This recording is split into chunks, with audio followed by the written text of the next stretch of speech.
I'm a UPS driver of 12 years who got hit by a pickup truck on my route, and the county sheriff's department tried to frame me for a DUI. The only person who could save me was the 17-year-old kid who hit me.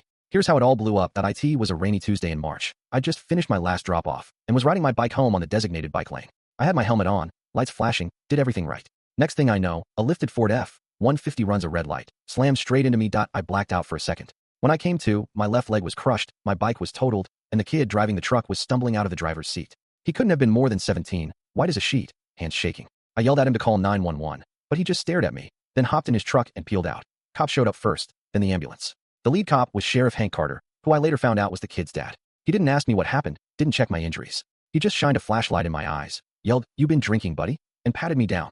Next thing I know, he's holding up an empty beer can, saying he found it in my bike bag. I don't even drink beer. I told him that, but he just laughed, cuffed me to the stretcher, called me a drunk idiot who almost killed an innocent kid. I woke up in the hospital, handcuffed to the bed, a cast on my broken leg, and a detective yelling at me to confess to a DUI and hit and run. They said the kid, his son Tyler, was driving perfectly. I swerved into his lane, and I was hammered. They refused to show me body cam footage, refused to let me call my lawyer first. My wife showed up, lost her mind on them, but they wouldn't budge. They suspended my driver's license. UPS put me on unpaid leave, and the local paper ran a story about a UPS driver arrested for DUI crash.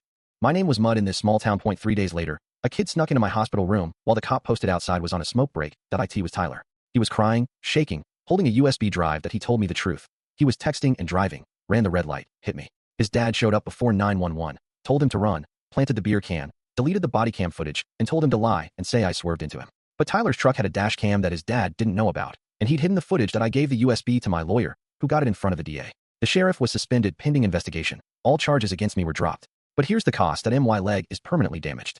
I can't walk more than a block without pain, so I can't do my UPS job anymore. I lost the career I've had since I was 22. I posted the full dash cam footage to the town's Facebook group, so everyone would know the truth. Now Tyler's been kicked out of school, lost his college football scholarship, and the whole town treats him like a pariah. My wife says I went too far, that I ruined a 17-year-old kid's life over a mistake.